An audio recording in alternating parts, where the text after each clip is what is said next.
Calma. 1, 2, 3, gravando.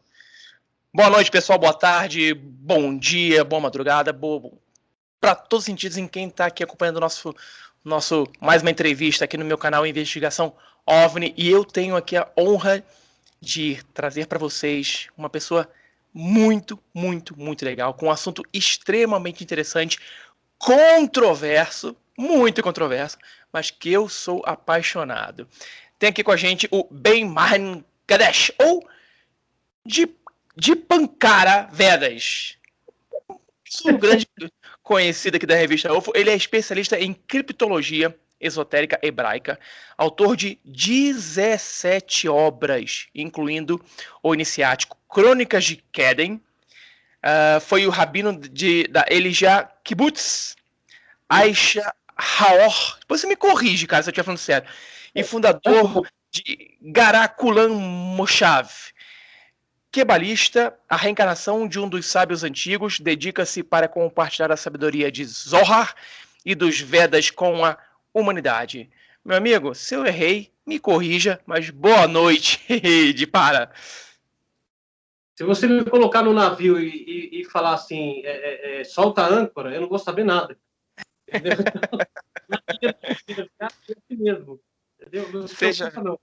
Seja bem-vindo ao nosso programa, nossa entrevista aqui.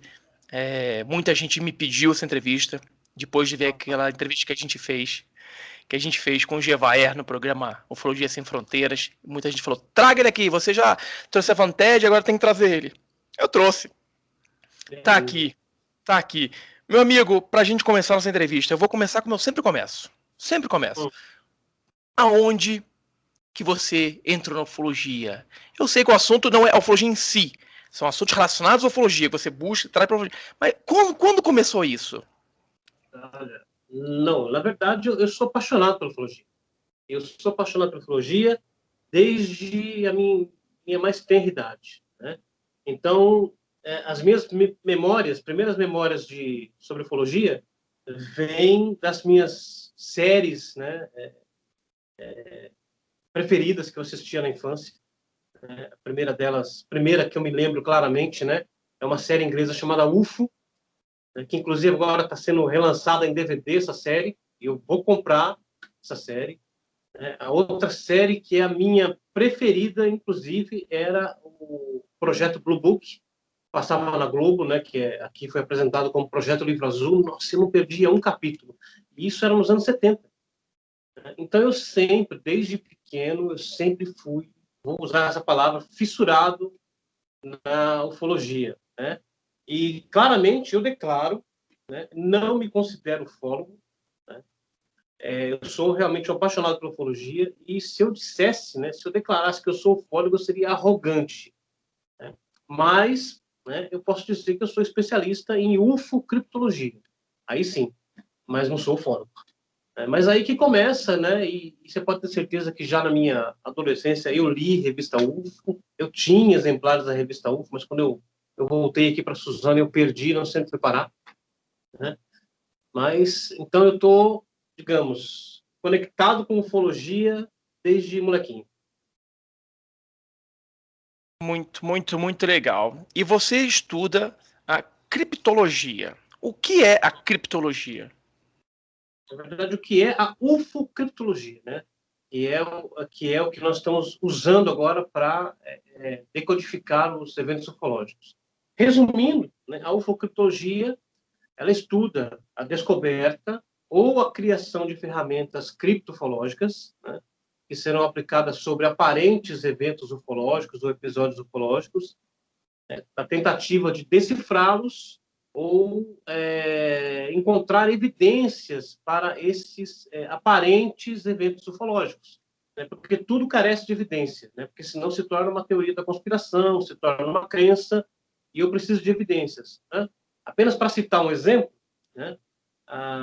Falando, por exemplo, de ufocriptologia na Bíblia, né? Muito se fala, um dos episódios, né, que mais se falam, mesmo no meio ufológico, é sobre a abdução do profeta Elias. E todo mundo fala sobre isso, né? Você vai ouvir muita gente falar sobre isso. Agora, a questão é, onde estão as evidências? Existem evidências desta suposta ou desta aparente abdução do profeta Elias, e se essas evidências existem, onde tais evidências podem ser encontradas? E aí é onde entra a ufocriptologia, onde entra a criptologia hebraica. Por quê? Porque, evidentemente, né, essas evidências têm que ser buscadas em textos hebraicos e aramaicos, senão em textos traduzidos, porque o texto traduzido não tem nada. Ele só tem uma narrativa. E essa narrativa, ela não me oferece nenhuma evidência. Então, é aí que entra, então, a ufocriptologia e a criptologia em si. Essa você não é tradução, esse estudo do hebraico, do aramaico, ele é passível de interpretação, como muitos dizem que a Bíblia é, porque a gente tem a Bíblia e falam que a Bíblia tem várias passagens de cunho ufológico, possível cunho ufológico. No hebraico, no aramaico, tem isso também, porque você escreve livros sobre isso. Mas o estudo, ele é passível de interpretação e a pessoa pode interpretar errado, olha, uma palavra que ela acha que é um disco voador, não é. Sei lá, é um prato de comida. Um exemplo bem esdrúxulo. Uhum. Bom, dentro do texto hebraico, você tem palavras específicas para eventos específicos. Só para a gente poder traçar um exemplo, uma comparação, né? No inglês, por exemplo, você tem uma palavra específica para céu, né? Que é sky, né? Que alude ao céu físico, ao céu que você olha aqui, né? Então, sky, né? E você tem uma palavra para paraíso, que é heavens. Às vezes, ambas as palavras são traduzidas para céu, mas elas têm significados específicos.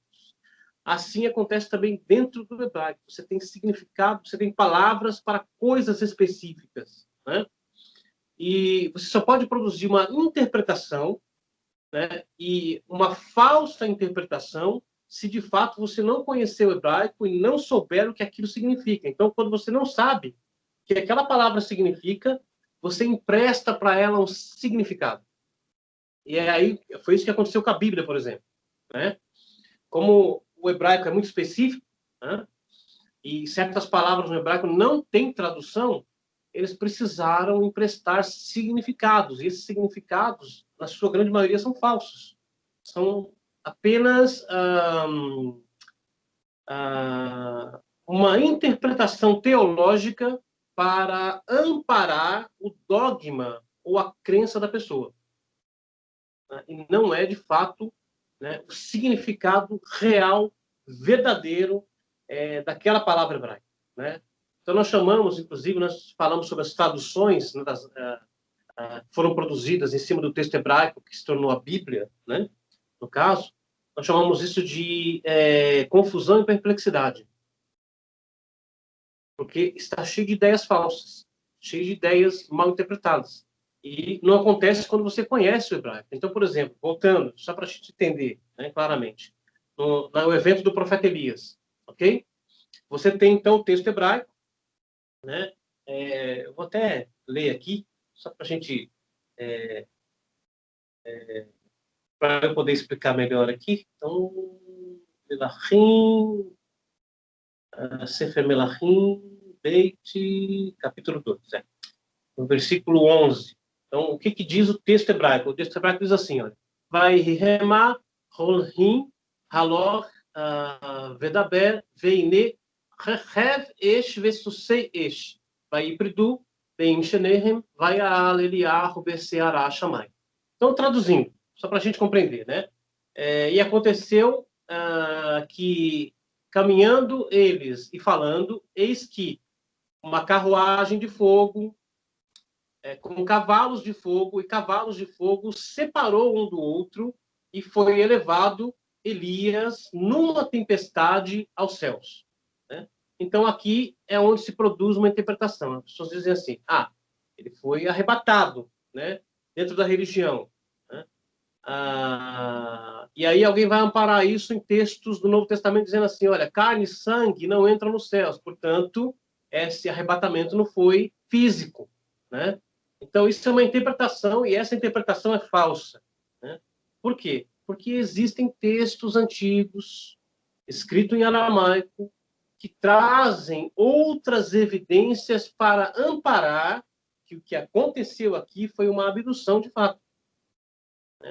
Além disso, dentro do texto hebraico, né, dentro aqui do texto hebraico, onde diz Rehev esh vesusei esh vaipridu bem shenehem, aí nessa parte que diz aqui, Vaial Eliyahu besiar Shammai, ou seja, foi elevado Elias numa tempestade aos céus. Só nesse pedacinho aqui, que são 4 palavras, dentro deste texto aqui, a cada 7 saltos equidistantes, tem a palavra moderna para UFO.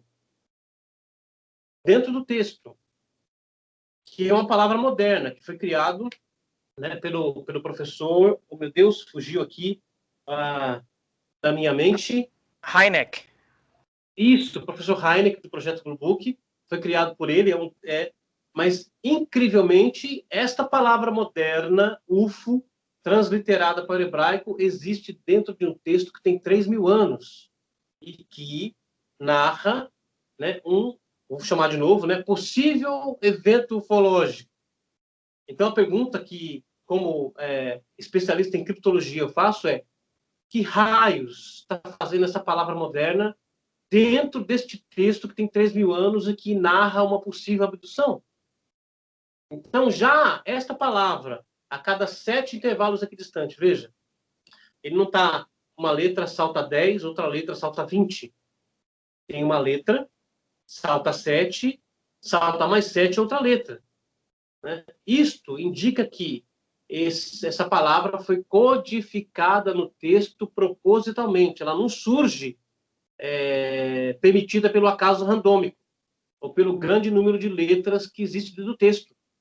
Né? Ou seja, eu encontrar esta palavra dentro do texto é equivalente a eu estar andando na rua e encontrar 3 moedinhas formando um triângulo no chão. Né?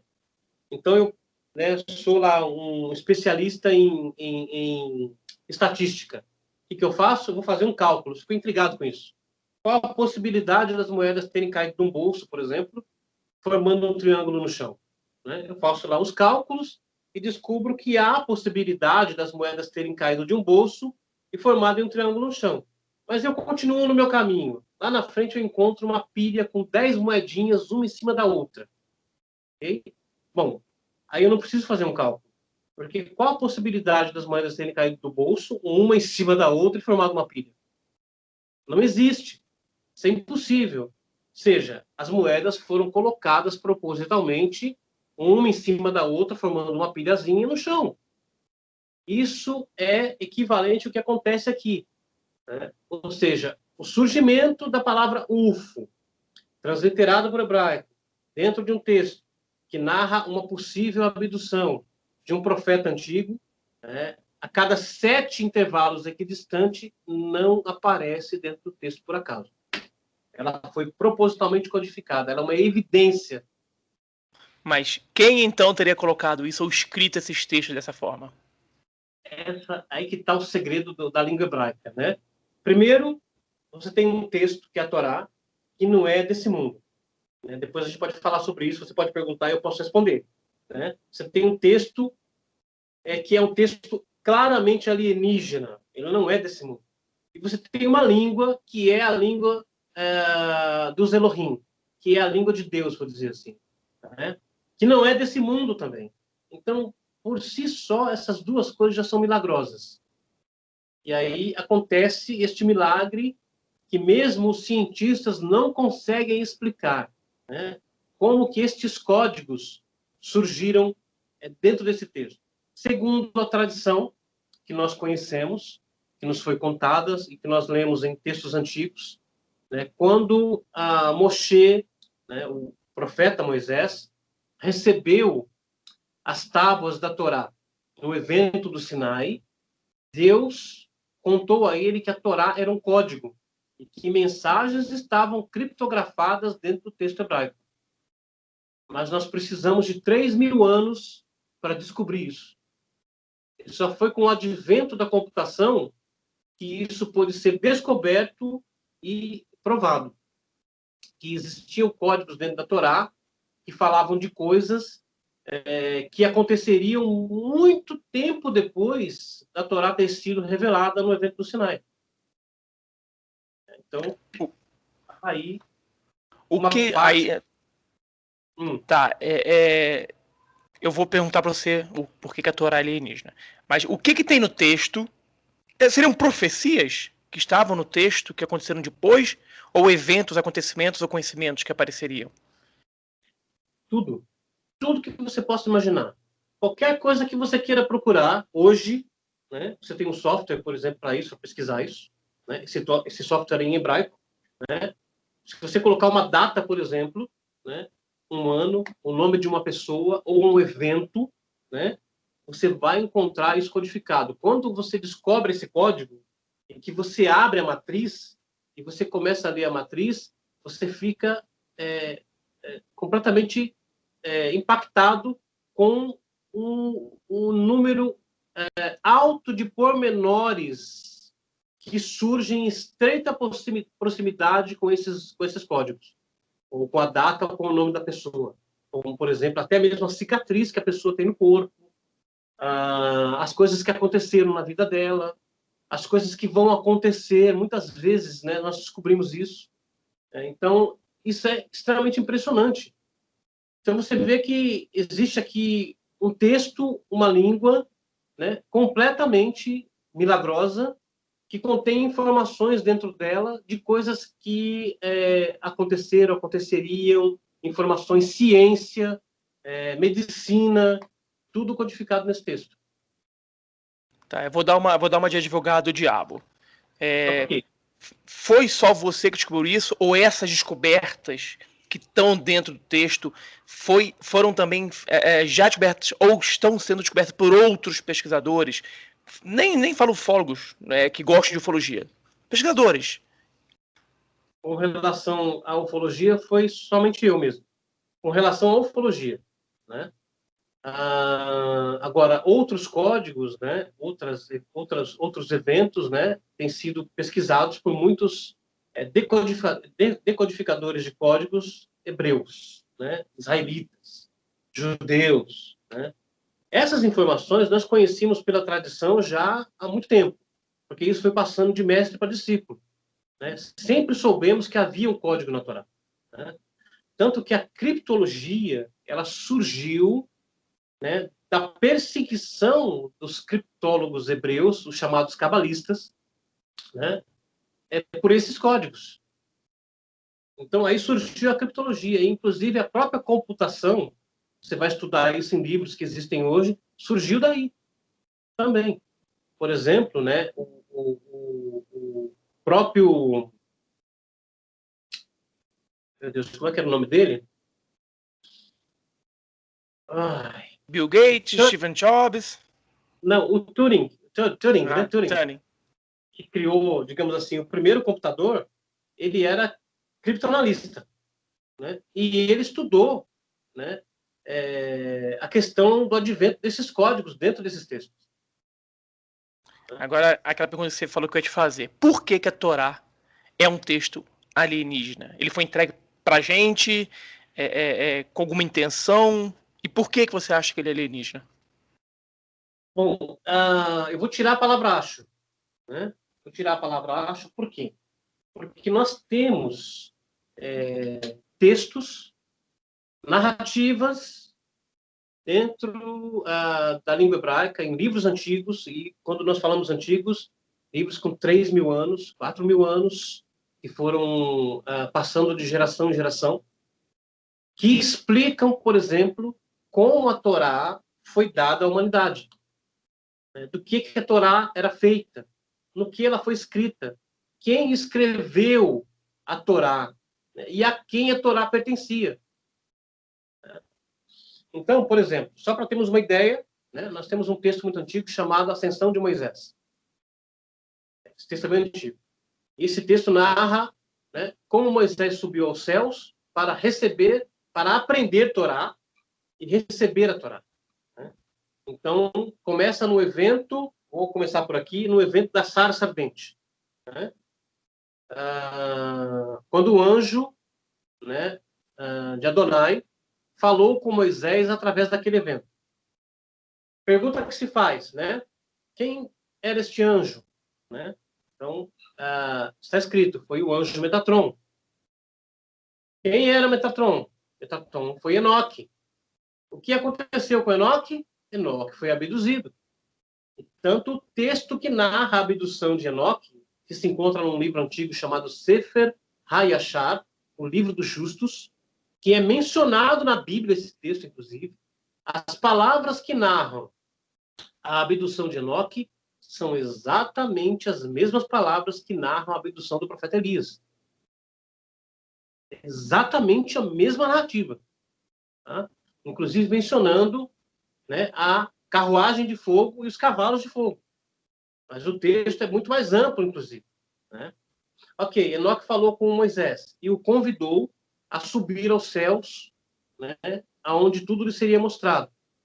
Moisés teve medo. Ele falou assim, olha, eu sou carne e sangue.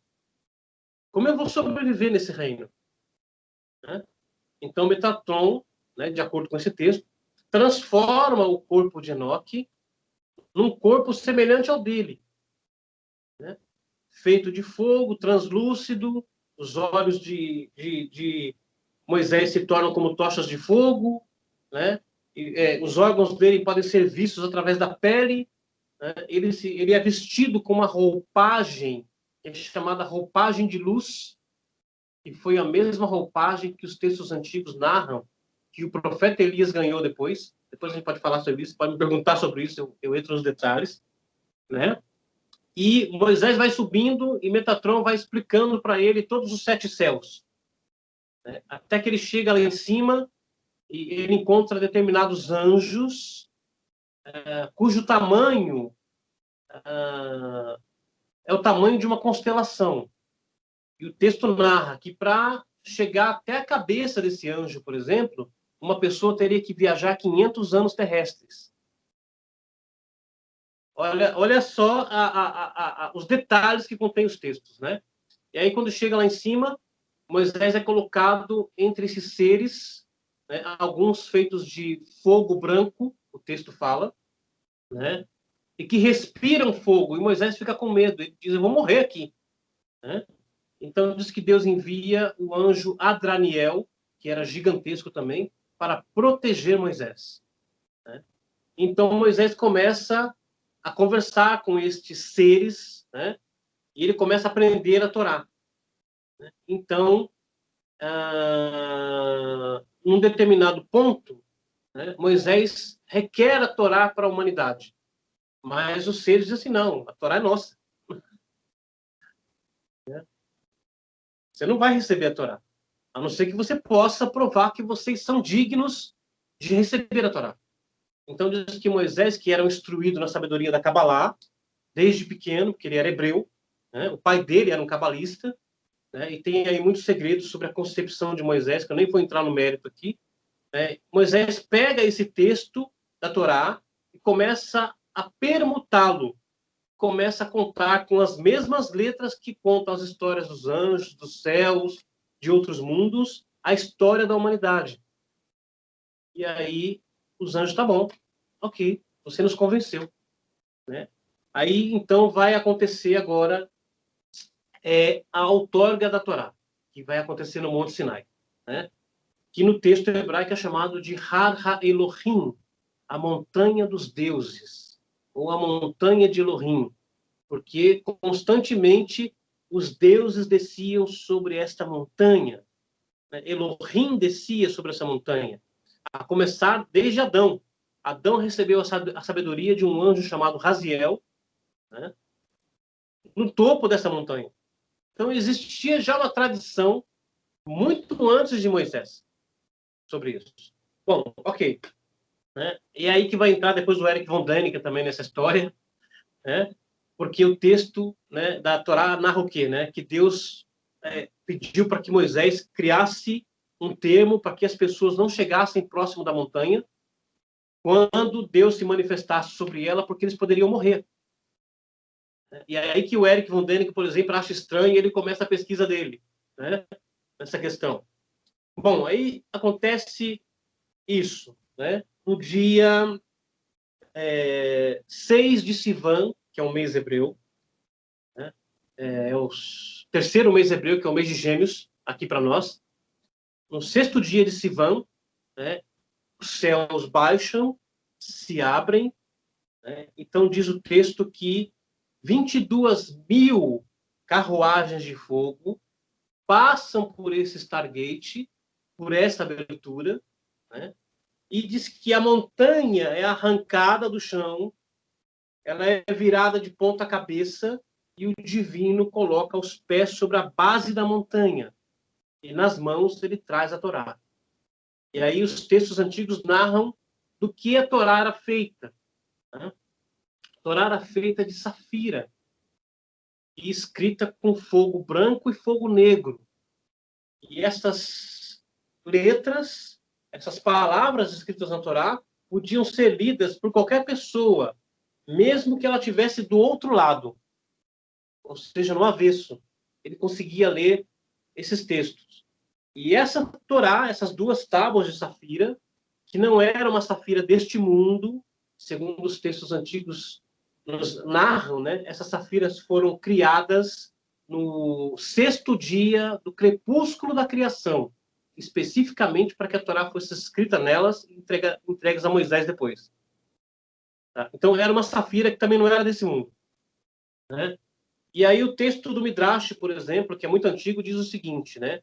Que essas tábuas eram muito pesadas, elas eram muito densas, elas eram pequenas, né? Mas elas eram muito densas, essa safira. De fato, que uma pessoa não poderia levantá-las, porque elas pesavam cerca de 1 tonelada cada uma. De tão densas que elas eram. Mas, no entanto, elas levitavam. E Moisés podia, então, segurá-las sem esforço algum. Isso está escrito nos textos antigos. E aí, né, o que me deixou, por exemplo, né, embasbacado quando eu descobri esses textos, foi a narrativa que diz que, apesar delas serem de safira, serem duras porque eram de safira, elas podiam ser enroladas como pergaminhos. Isso tá me parecendo esses mais modernos celulares que você pode enrolar o celular, tela de não sei o quê. Grafeno, por exemplo, né? O grafeno agora. Então, aí você fala, peraí, que tipo de tecnologia é essa, né? Escrita em safira, mas que essa safira, que era tão densa, levitava, e aí o texto do Zohar vai explicar por que este milagre acontecia, né? E que, além de serem duras, porque eram de safira, elas podiam ser enroladas como pergaminhos, né? Bom, eu continuei estudando por muitos anos, né, esses eventos todos, e aí você tem aqui claramente, né, um evento ufológico que eu considero, né, o maior evento ufológico do mundo, porque você tem um Stargate que se abre sobre a montanha, 22.000 carruagens celestes, né, inclusive tem um texto no livro dos Salmos que narra esse evento da descida do divino sobre o Monte Sinai. Eu posso até ler aqui para nós. É o Salmo 68. Salmo 68, verso 18. Na Bíblia hebraica, ele diz o seguinte, ó. Rehev Elohim ribotai alfei shinam Adonai bam Sinai bakodesh. Traduzindo, né? Carruagens dos deuses. Rehev Elohim. Tá? Carruagem dos deuses. Depois tem uma palavra aqui, ribotai, que os rabinos não conseguiram traduzir porque perderam o significado desta palavra. Ribotai, depois diz Alfei Shinan, Adonai Ban Sinai Bakodesh. Traduzindo assim, né, por cima, né, aparentemente diz, né, carruagens divinas ou carruagens dos deuses, né, miríades de miríades vieram com Adonai quando ele veio sobre o Sinai em santidade. E aqui, né, os livros antigos, de mestres antigos, com 2.000 anos de idade, narram que eram 22.000 carruagens divinas. E essas carruagens, pilotadas por anjos, e aí foi que eu descobri que essa palavra ribotaim, que aparece aqui, né, é o nome de uma classe, hierarquia de anjos pilotos, que pilotam as Rehev Elohim. Né? E eram 22, e essas 22 carruagens, inclusive, tinham estandartes sobre elas. E é daí que as tribos de Israel, depois de terem esta visão, copiam esses estandartes para serem os estandartes das tribos. Então, você tem aqui evidências de um evento ufológico, né? E dentro desse texto aqui, depois eu descobri que tem o nome Eric von Däniken. E qual é o nome do livro do Eric? Carruagem dos Deuses. E está dentro do livro do Salmo aqui. Então, você tem aqui Impressionante. que não tem É, como fugir e falar assim, não, isso foi um evento espiritual. Né? Não, não foi. Foi um evento ufológico. Agora, tem outro detalhe, né, para a gente terminar essa parte aqui, você continuar com as perguntas, né? Eu descobri o seguinte, né? Por que foi Enoque, Metatron, que foi enviado para Moisés? Né? E a minha segunda pergunta é, quem foi que desceu sobre o Monte Sinai? Ok. Eu estava lendo um texto antigo e eu descobri o seguinte, né? Dentro desse texto antigo em hebraico, né? A narrativa de que Enoque nasceu no 6º dia de Sivan, ou seja, no 6º dia do 3º mês hebreu, que é o mês de Gêmeos. A primeira vez que ele foi abduzido por 2 astronautas antigos, chamados Hagil e Samuel, esses astronautas, foi no 6º dia de Sivan, no mesmo dia que ele nasceu. Né? E a última vez que ele foi abduzido, que ele foi transformado em Metatron, foi no mesmo dia, o 6º dia de Sivan. E qual foi o dia que Deus desceu sobre o Monte Sinai, na geração de Moisés? Foi o 6º dia de Sivan. Então, você tem aqui, né, uma ocorrência além do acaso. Uma vez é coincidência, 2 vezes é acaso, eu sempre digo, 3 vezes é uma ação divina. Né? Então, você tem 4 ocorrências aqui. Então, quem desceu sobre o Monte Sinai para entregar a Torá a Moisés foi o próprio Enoque. Quer mais evidências sobre isso? Arca da Aliança. Né? Você tem lá 2 querubim sobre a Arca da Aliança. Né? O que as pessoas não sabem sobre a Arca da Aliança e sobre esses querubim? Né? 2 coisas. Primeiro, que os textos antigos dizem que eles eram de ouro, os querubim, né? Estão feitos de ouro, mas eles estavam vivos. Porque quando Israel pecava, os querubim viravam de costa. Isso está escrito num texto antigo chamado Sefer HaZohar Kadosh, o Livro do Esplendor, que tem mais de 2000 anos esse texto. Qual a outra questão? A outra questão quem eram esses 2 querubim sobre o tampo da Arca da Aliança? Então, um deles é Metatron, o outro é Sandalfon. Quem são esses 2? Elias e Enoque. O Enoque e Elias. Ambos que foram abduzidos. não, se você começar a pensar, você fica louco, né? Você começa a imaginar coisas assim, nossa senhora. E eu vejo que nos textos bíblico, hebraico, fala-se muito de abdução. E tem uma que eu já comentei com você, inclusive. Eu vou te perguntar sobre a abdução de Elias, pra você contar detalhes, como foi. Mas tem uma que a gente comentou no programa do Jevaé, Ufologia Sem Fronteiras, que é sobre a abdução de Jonas. Que abdução não, né? Ele foi engolido por uma baleia, né? Conta pra gente um pouquinho como é que foi isso aí. Não, isso aí é o que o mundo religioso pensa, porque eles não têm uma explicação para esse evento. Né? Você tem, inclusive, algo aqui que liga com o Anunnaki. Tá? E eu posso provar isso. Né? O que eu vou falar aqui, né, o que eu falo nas minhas preleções, por exemplo, não é achismo, não é uma teoria, não é a minha crença. Eu estudei isso, eu descobri códigos, eu li textos antigos, e quando eu descobri, eu li esses textos antigos, eu caí embasbacado. Né? Então tá, falando sobre Jonas, né, para começar. Né? Então tá, você tem aqui um texto antigo chamado Pirkei de Rabi Eliezer, que traduzido significa o capítulo do mestre Eliezer. E esse Pirkei do Rabi Eliezer tem uma narrativa, né, numa parte chamada o poder do arrependimento. Aí você pensa, você lê o título e fala assim, não vou encontrar nada interessante aqui. Né? Mas o curioso, o estudante, né, tá aí a diferença do curioso para o estudante é que o curioso vê o título e fala, não tem nada interessante para mim aqui. O estudante fala, não, eu vou ler esse texto. Né? E ele começa a estudar. Então, tem ali uma narrativa sobre Jonas, né? Quando Jonas é enviado a Nínive, né?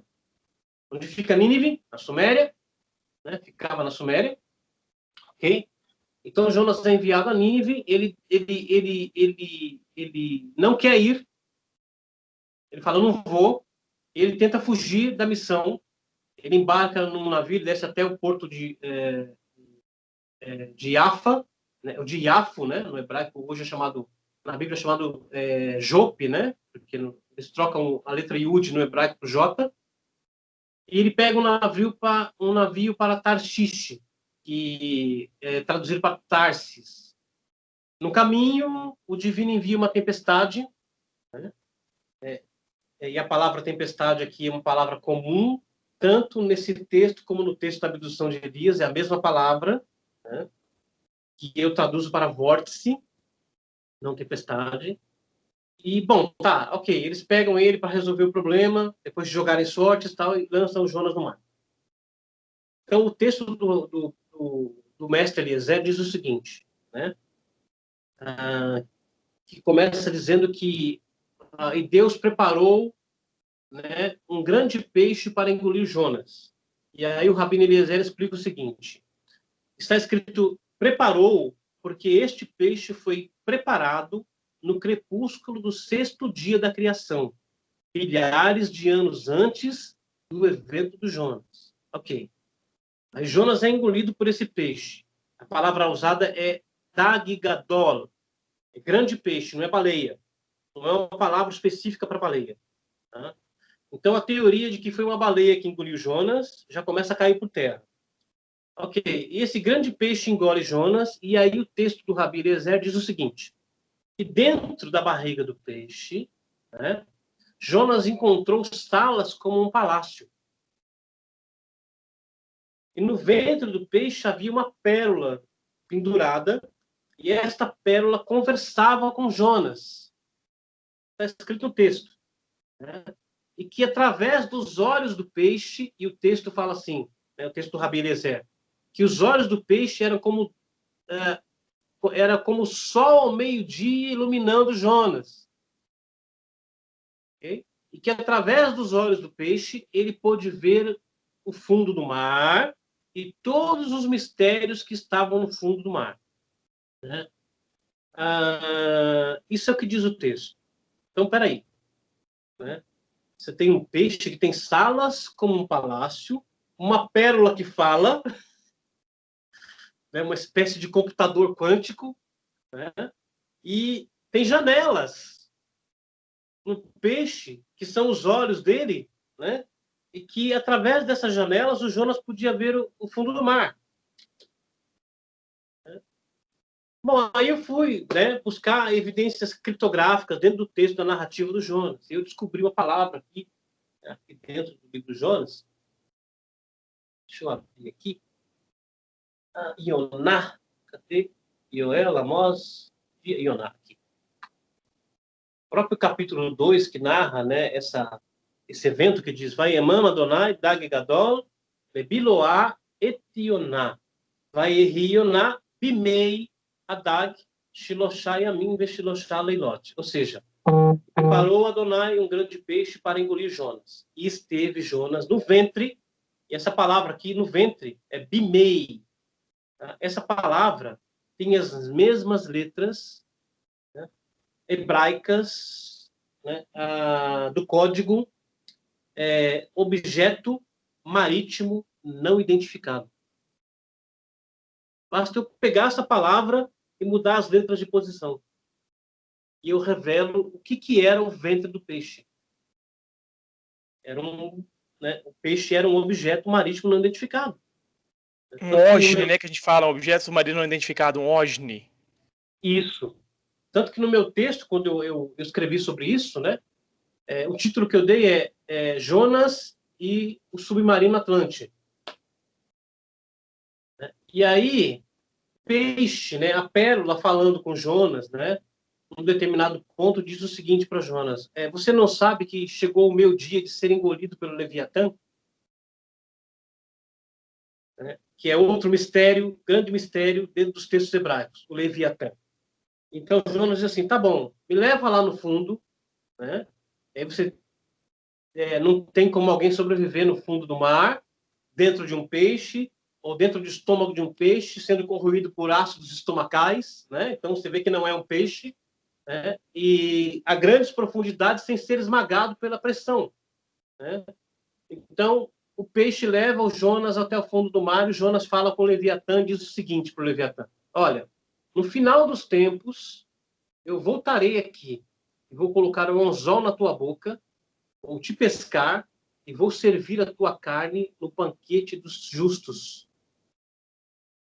Qual o significado disso? Né? No final dos tempos, a alma de Jonas voltaria ao mundo para revelar toda a tecnologia que estava na Torá para a humanidade. Porque o Leviatã, nos textos, é o guardião da Atlântida. E os textos antigos falam da Atlântida. Tanto que tem um texto antigo que fala sobre o dilúvio e fala de um certo povo que chegou aqui depois do dilúvio, vindo de fora desse mundo. Tá? E quando eles chegaram aqui, eles viram toda a destruição do dilúvio e eles ficaram com medo e quiseram voltar para casa. Então, eles descobriram textos da antiga Atlântida que estavam escondidos e começaram a usar estes textos para criar um Stargate para poder voltar para casa, que é a narrativa do evento da Torre de Babel, tá? Que é uma narrativa codificada. O que era a Torre de Babel? No assírio, né, que é o aramaico antigo, né, Torre de Babel é Bab-Ilu, que significa portal de Deus. Então, você tem várias coisas aqui. Né? Agora, estudando, né, aqui dentro desse texto da narrativa do Jonas, chega um ponto aqui que tem uma parte que Jonas implora ao Criador para tirar a vida dele, para tirar a alma dele, que ele queria morrer. Né? Aqui dentro desse versículo, desse único versículo onde Jonas implora pelo Criador para tirar a vida dele, tem codificado Anunnaki. Dentro de um único verso. Tá? Aí me caiu a ficha. Quem era Jonas? Jonas é Adapa. Quem é Adapa? O homem que sai do mar vestido numa pele de peixe para ensinar a sabedoria ao mundo. Então, é a mesma alma, né? Vindo de geração em geração, desde o princípio dos tempos, para instruir a humanidade com sabedoria. Jonas e Adapa são o mesmo. E é por isso que Anunnaki aparece aqui dentro. Então, é uma outra evidência. Então, como eu disse, né, não é achismo, não é uma interpretação. Existem códigos que apoiam isso. É o difícil do nível da interpretação. O difícil você entender só pessoas que estudam como você, estudiosos, e o mais difícil ainda é céticos aceitar evidências. Uhum. Eu me considero um ufólogo cético. Cético no bom sentido. Eu não acredito em qualquer coisa que me vem. Eu gosto de ler, de estudar, me inteirar. Nunca me aventuraria na sua área porque eu não conheço nada. Eu tenho opinião formada. Informação, não tá falando, informação, que eu acredito realmente que esses eventos todos têm um aspecto, não vou falar que todos têm, mas a grande maioria tem aspecto ufológico, tanto na Bíblia, quanto na Torá, quanto nas Vimanas, nos textos sagrados indianos, tudo isso tem alguma coisa, porque coisas de milhares de anos atrás, como é que as pessoas poderiam, há milhares de anos atrás, imaginar as Vimanas, por exemplo, com tecnologia, os livros detalham como funcionava aquelas naves. Detalha. Porra, uma pessoa anos atrás dizia, é a mesma coisa na Bíblia. Oi? Palácios voadores. Isso, como é que as pessoas iam inventar um negócio desse? Como é que ia surgir a palavra UFO num texto ia surgir palavras de objetos submarinos não identificados no texto. Agora que a gente comentou, Elias, eu acho que a abdução de Elias ainda foi mais impressionante ainda do que a de Jonas. Porque Elias não só ele foi abduzido, ele foi levado para um local, não foi? Ele lá foi ensinado, passou um tempo lá, não sei se foi ele, que passou para ele foram alguns dias, mas foram anos na Terra. Não há uma história assim? Ou eu tô confundindo os personagens? Esse foi Enoque. Enoque que foi ensinado por Elohim, né? Dentro da narrativa de Enoque, da abdução de Enoque, né? Existem códigos que revelam a identidade daqueles que o abduziram, dentro do texto hebraico. Tá? Você tem um código, né? Que eu mostro, inclusive, né, quando eu palestro sobre isso. Você tem um código, né, com 3 letrinhas. Essas 3 letrinhas são as iniciais de Haizarim Kedumim Lehalel, que significa em hebraico os astronautas antigos do espaço, e também Haizarim Kedumim Lehakar, que significa os astronautas antigos o abduziram. Isso dentro do texto de Enoque, na Bíblia, no texto hebraico. E eu posso mostrar sobre isso, né? Quer dizer, não estou apenas falando, né? Existe a evidência. Agora, a abdução de Elias também é extremamente impressionante. Primeiro, você tem um texto, né? Como eu li aqui, né? Que fala de um carro de fogo, né? Puxado por cavalos de fogo, né? Que separa Elias de Eliseu. E aí tem outro segredo, por que foi Eliseu que estava com Elias, não foi outro, né? E Elias é tomado e levado para cima. Ok, um texto antigo com 2000 anos, vamos de novo, né? Traz detalhes da abdução do profeta Elias. Né?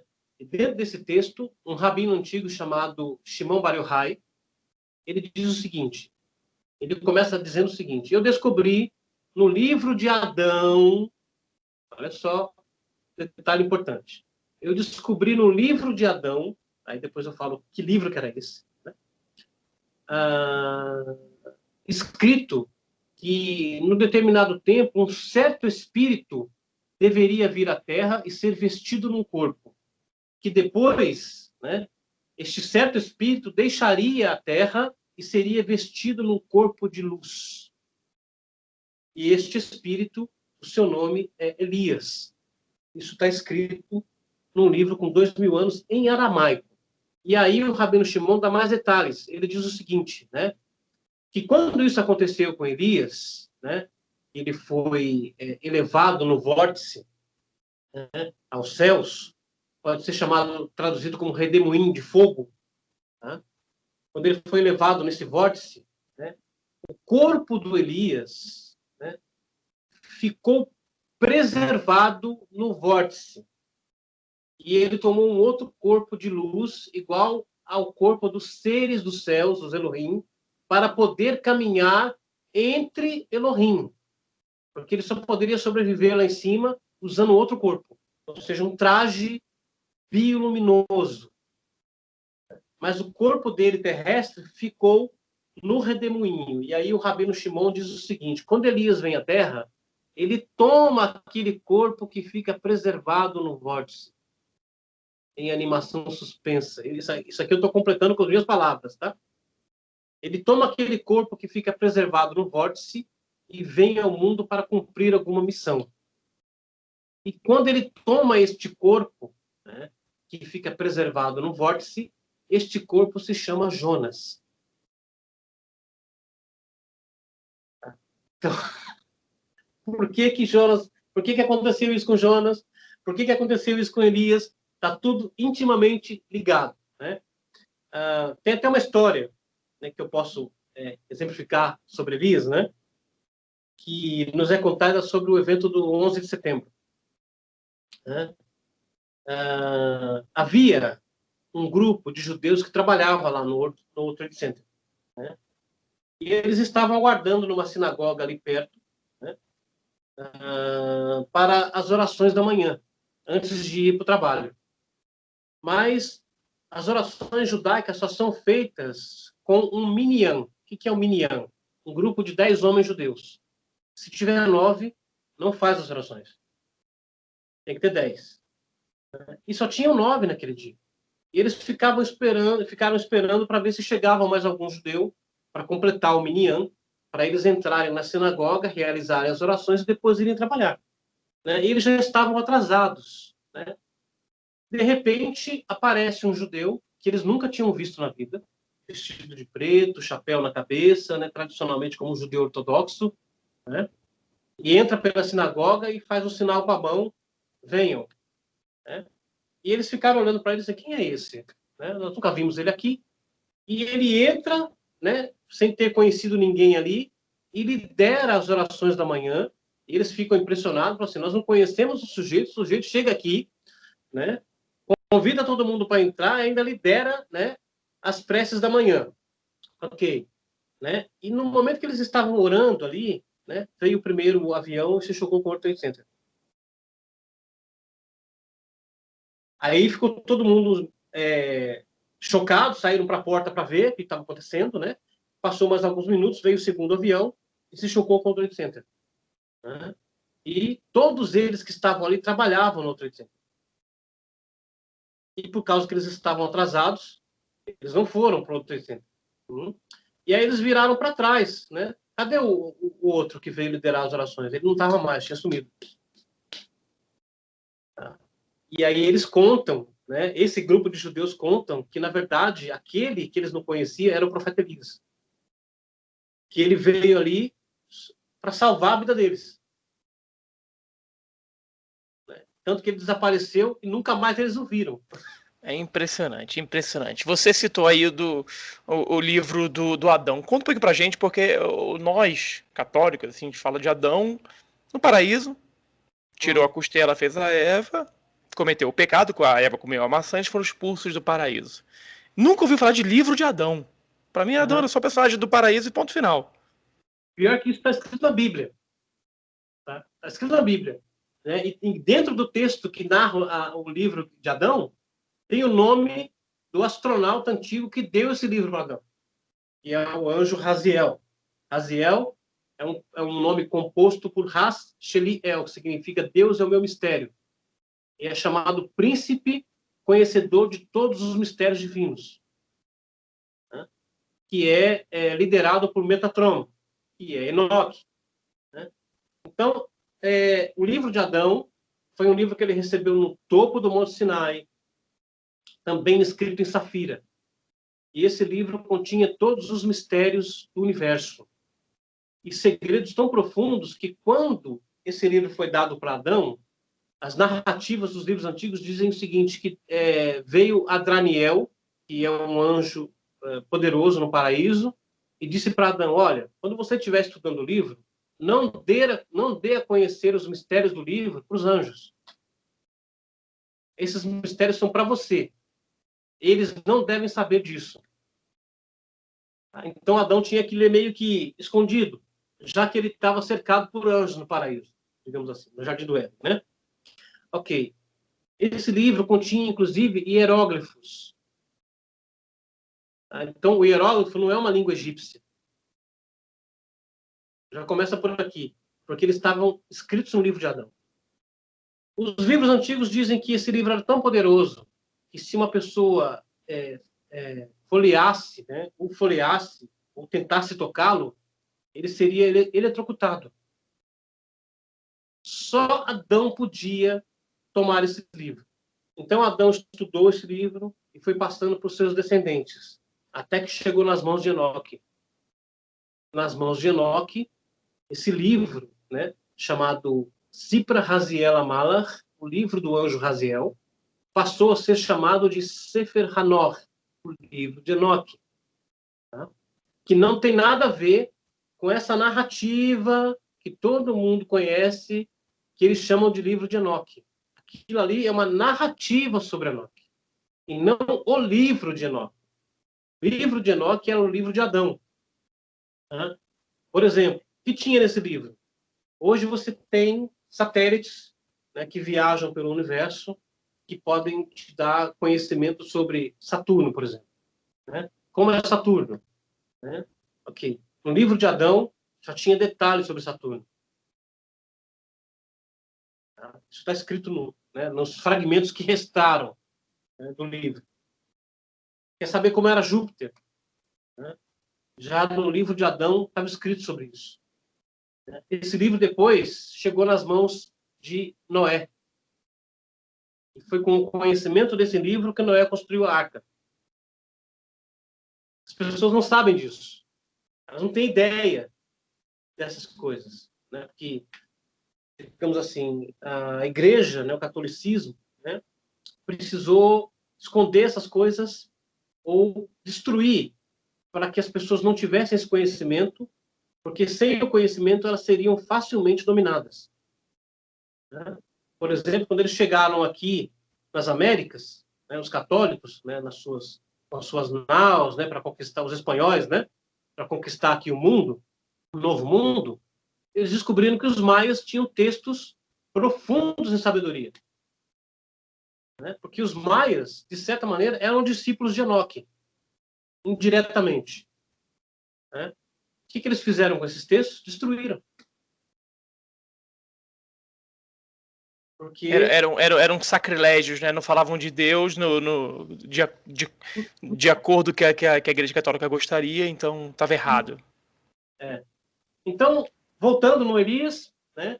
Elias é tirado daqui, o corpo dele fica preservado num vórtice misterioso, né, feito de fogo, e ele passeia pelos céus usando um corpo luminoso. E toda vez que ele vem a esse mundo, né, e aí ele recebe um outro nome também quando ele desce a esse mundo, que na Bíblia é chamado de Eliyahu Atishbi, quer dizer, o Elias que retorna. Né? Ele usa esse corpo que fica preservado no vórtice. Sabe, quando eu leio isso, eu só consigo pensar naquele filme O Dia em que a Terra Parou.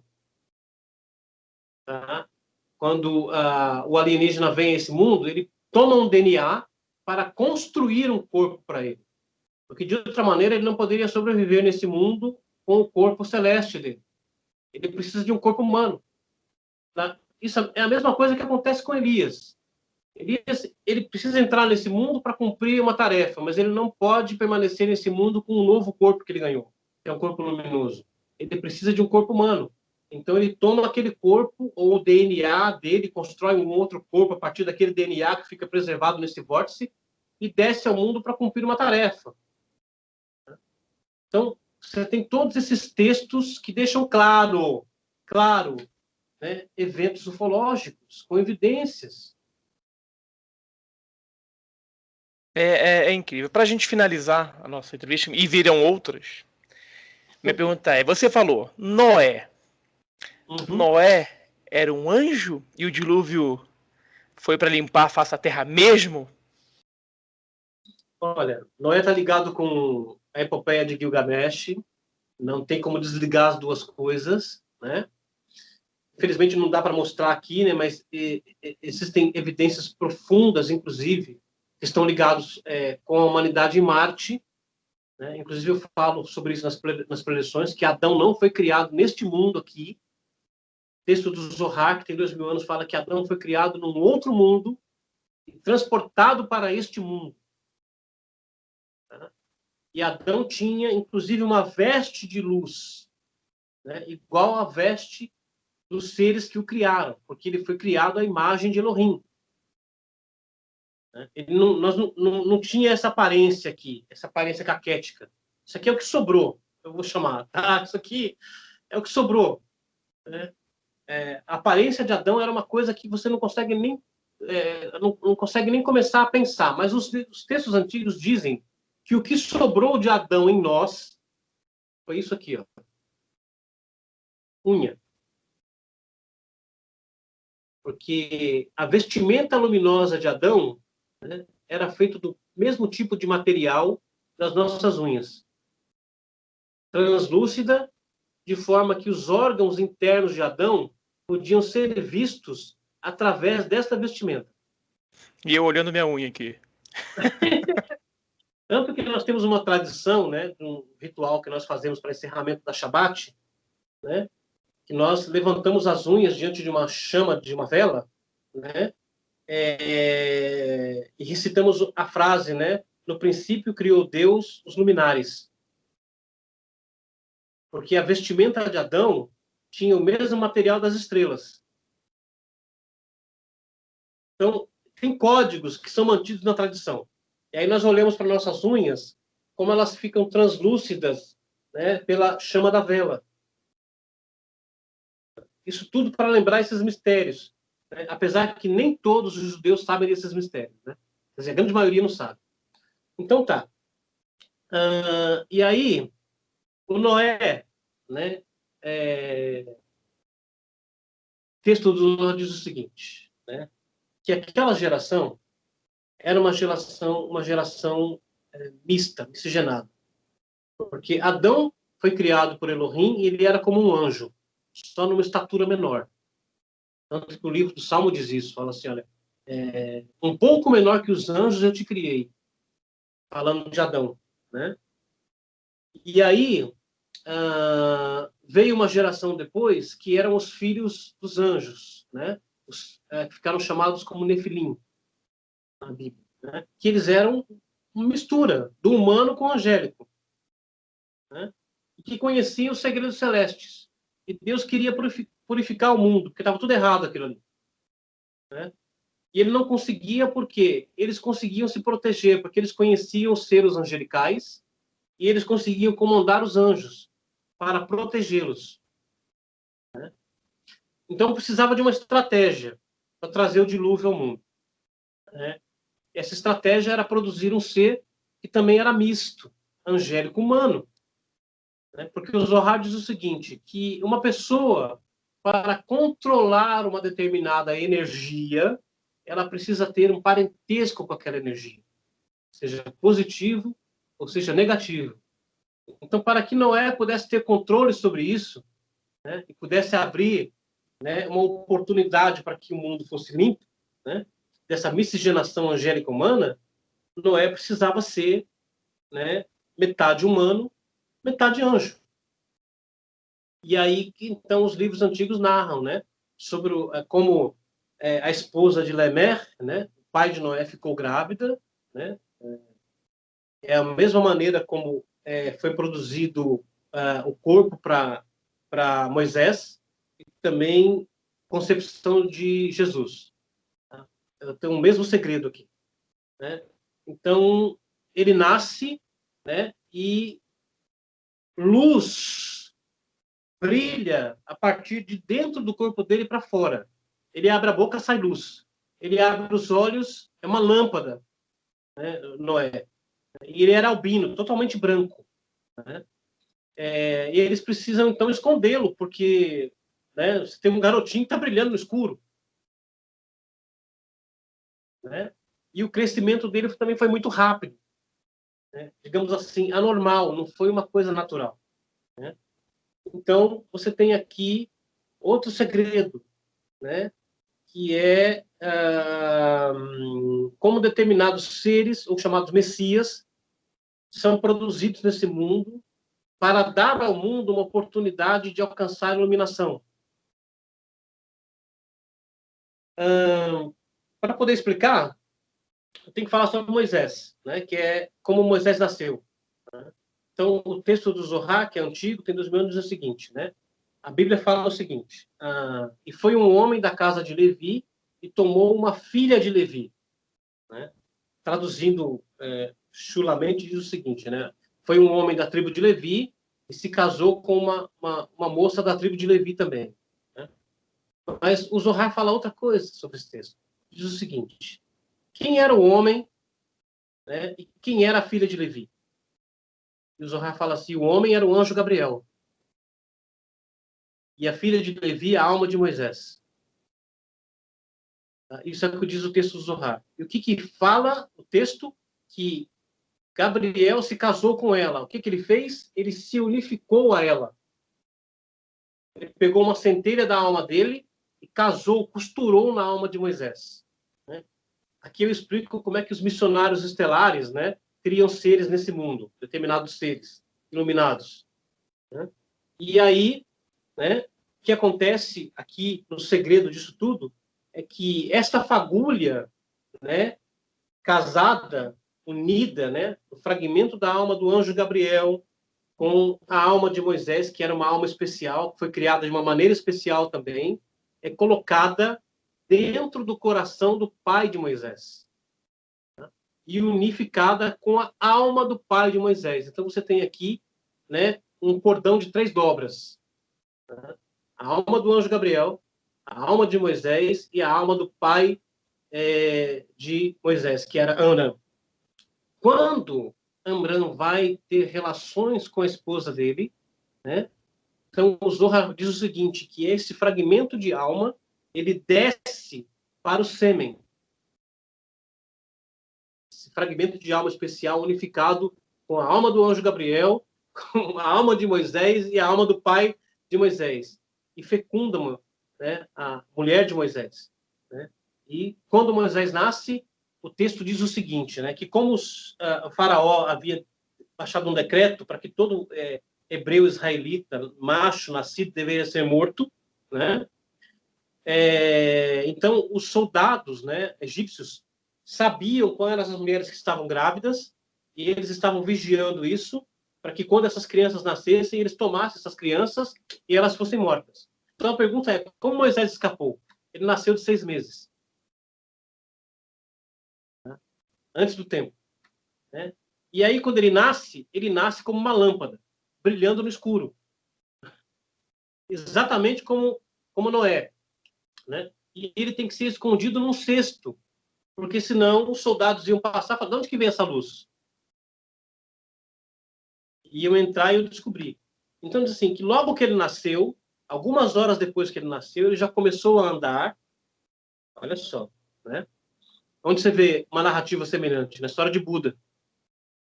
Né? Que Buda nasce, cai de pé, começa a andar, e onde ele passa, nascem flores de lótus. Né? A narrativa. Isso aconteceu com Moisés. Moisés nasce, ele começa a andar, e o Midrash diz assim, que assim que ele começou a andar, ele começou a falar. E tudo que saía da boca dele eram os mistérios celestes. Ele começou a instruir os pais dele. Com o tempo, né, foi passando, e essa luz foi se ocultando dentro do corpo dele. Foi quando esse tempo se completou, que foram 3 meses, ele é colocado naquele cesto e colocado no Rio Nilo, para ser encontrado pela filha do faraó. Né? Então, você tem aqui mistérios, né, que explicam, inclusive, que para que os seres celestes criem, né, um ser especial nesse mundo, eles não precisam abduzir, por exemplo, uma mulher e fazer uma cirurgia e implantar um embrião no ventre dela. Existem outras formas que estão ditas nesses livros que são como um missionário estelar, né, pode produzir um ser nesse mundo. Né? E essa é uma maneira, né, é o que diz os textos antigos. Né? Foi assim que Noé foi criado, foi assim que Moisés foi concebido, foi assim que Jesus foi concebido também. E o dilúvio, ele foi para exterminar tudo, né? Para acabar com esse povo que ele não conseguia controlar, que tinha os conhecimentos do divino, tinham como se proteger.